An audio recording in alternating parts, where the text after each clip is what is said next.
Bismillahirrahmanirrahim. Assalamualaikum warahmatullahi wabarakatuh. Halo teman-teman semuanya, welcome back to my YouTube channel. It's me, Sarifa BSA. Mungkin banyak banget penonton-penonton baru aku. Sebelumnya aku mau memperkenalkan diri dulu. Aku Ratu Sarifa Juhur, aku biasa dipanggil Ipa. Teman-teman seangkatan aku kadang manggil aku Ratu, kadang juga manggil aku Queen. Dan alhamdulillahnya sekarang aku merupakan salah satu mahasiswa pendidikan dokter Universitas Sriwijaya tahun 2020 ini. Pada kesempatan kali ini aku mau berbagi tips dan trik untuk teman-teman dan rekan-rekan sekalian yang mau memaksimalkan peluang SNMPTN untuk menembus Fakultas Kedokteran Pendidikan Dokter di tahun 2021 ini, khusus jalur SNMPTN. Untuk pertama-tama aku mau jelasin, di sini aku tidak ingin menggurui, tidak ingin menyinggung atau sebagainya. Di sini aku ingin berbagi sebagaimana yang pernah aku rasain waktu berada di SNMPTN di tahun sebelumnya, seperti itu. Tentunya akan timbul di benak teman-teman, emang nilai aku berapa sih biar bisa tembus SNMPTN. Tentunya ada faktor pendukung seperti piagam, dan piagam apa aja sih yang pernah aku cantumin untuk menembus Fakultas Kedokteran di jalur SNMPTN. Tidak sedikit pula yang bertanya, apakah kurva nilai rapot aku dari semester 1 sampai semester 5 itu naik, turun, atau gimana? Sebelumnya aku mau kasih tau dulu ke teman-teman, untuk nilai raport itu aku nggak tinggi-tinggi banget. Untuk rata-ratanya aku bukan di range 91, 19, 93. Itu bukan nilai rata-rata raport aku, dan aku nggak dapat segitu untuk nilai rata-rata raport. Terus yang kedua, untuk masalah piagam, aku mencantumkan 3 piagam, yaitu 2 piagam kota dan 1 piagam nasional. Piagam kotanya itu juara 1 lomba pidato keagamaan oleh Kemenang Kota Bima. Terus yang kedua adalah juara 2 duta baca tingkat Kota Bima yang diselenggarakan oleh Dinas Perpustakaan dan Arsip Daerah. Terakhir adalah piagam Perkempinas, Perkemahan Putri Nasional Pramuka tahun 2017. Itu aja untuk piagamnya.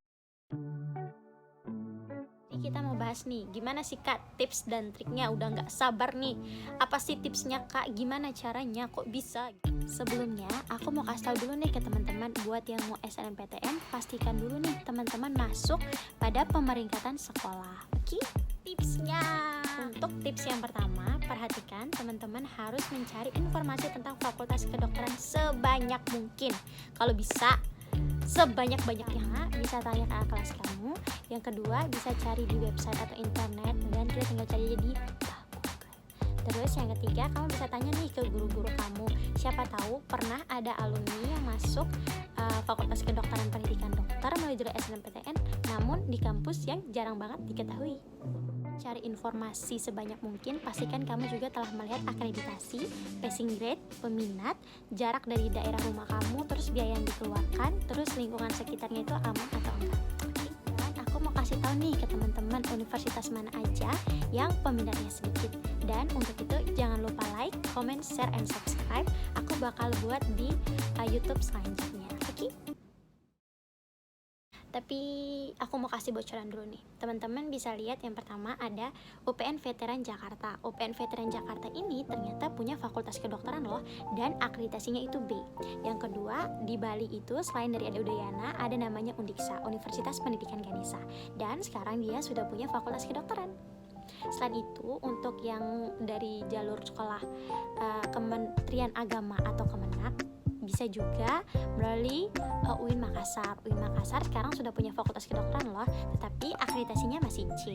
Kemudian yang keempat, untuk di sekitar daerah Palembang, Sumatera dan sebagainya, ada Unsri, Universitas Sriwijaya yang akreditasinya A, itu univ aku. Terus ada juga Universitas Sumatera Utara, akreditasinya A.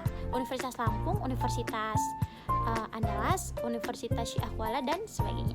Jadi teman-teman pokoknya jangan lupa untuk subscribe dulu channel aku, karena aku akan bahas di kesempatan berikutnya, mulai dari biaya, lingkungan, akreditasi dan sebagainya. Tips yang kedua yaitu memperhatikan nilai kamu. Memperhatikan nilai di sini dimaksud agar teman-teman bisa tahu nih, kira-kira nilai teman-teman itu cukup nggak sih, atau memungkinkan nggak sih untuk menembus Fakultas Kedokteran Pendidikan Dokter. Dan aku mau kasih tahu nih, untuk teman-teman yang kelas IPA tentunya boleh untuk mengikuti SNMPTN Fakultas Kedokteran. Sementara untuk jurusan lain itu kayak agak sulit gitu, karena syarat utama dari diterimanya di Fakultas Kedokteran itu dari jurusan IPA. Nah, dari jurusan IPA ini sendiri diperhatikan nilai raport dari semester 1 sampai semester 5. Nilai-nilai yang diperhatikan adalah nilai IPA, diantaranya fisika, kimia, biologi, matematika, bahasa Indonesia, dan bahasa Inggris. Nah, jadi teman-teman, kalau aku tuh waktu dulu itu aku kayak buat catatan gitu, misalnya kayak bahasa Indonesia Indonesia, bahasa Inggris, matematika, IPA, fisika, kimia, biologi, terus nilainya tuh di atas. Terus aku tinggal garis, misalnya kayak IPA semester 1 segini, bahasa Indonesia tuh segini. Jadi kayak ada label wujudnya gitu loh, nilaiku tuh naik, turun, rata, datar, atau gimana. Tips yang ketiga atau tips yang terakhir ialah mempersiapkan diri. Mempersiapkan diri di sini yaitu mempersiapkan diri secara mental dan secara batin.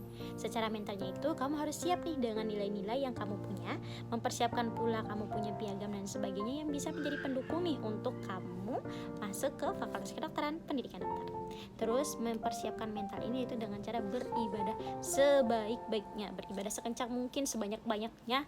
Gimana caranya yang kuasa tuh ngelihat kita, mau mengijabah doa-doa kita, mau melihat kita gitu. Bukannya itu lebih kepesan karena ada maunya ya, atau karena banyak maunya, atau karena ada sesuatu hal yang membuat kita tuh kayak ada pengennya aja gitu, baru datang, baru doa, baru sebagainya gitu. Menurut aku nih ya teman-teman, karena kita lagi ada banyak maunya, anggaplah ini sebagai motivasi biar kita makin dekat kepada yang kuasa, kepada Allah Subhanahu wa Ta'ala. Buat yang beragama Muslim ya. Nah di sini aku mau mengharapkan teman-teman, karena kita banyak mau nih, karena kita ada motivasinya nih biar beribadah, mulai dari hari itu sampai seterusnya, baik kita diterima atau tidak diterima, itu tetap beribadah. Kalau dikasih ya disyukur, kalau nggak dikasih alhamdulillah, mungkin kita bakal dapat hal yang lebih baik dan lebih baik lagi. Mau kasih tau nih ke teman-teman, kalau misalnya dunia teman-teman sekalian tidak bisa teman-teman kita, maka ikulah akhiratnya. Yang dimaksud di sini adalah kalau misalnya nih kita nggak bisa menyaingi nilai teman kita yang rapotnya 95, 96, 97 dan sebagainya, kita kencangin aja ibadahnya. Mulai dari sholat duha, sholat tahajud, terus zikir, terus sholawat, terus bersedekah. Gimana caranya kita merayu yang kuasa biar mau melihat kita seperti itu. Intinya jangan menyerah, tetap semangat dan terus berjuang. Oke? Terima kasih buat teman-teman yang semua sudah nonton. Semoga bermanfaat. Lebih dan kurangnya aku mohon maaf. Dan kepada Allah aku meminta ampun.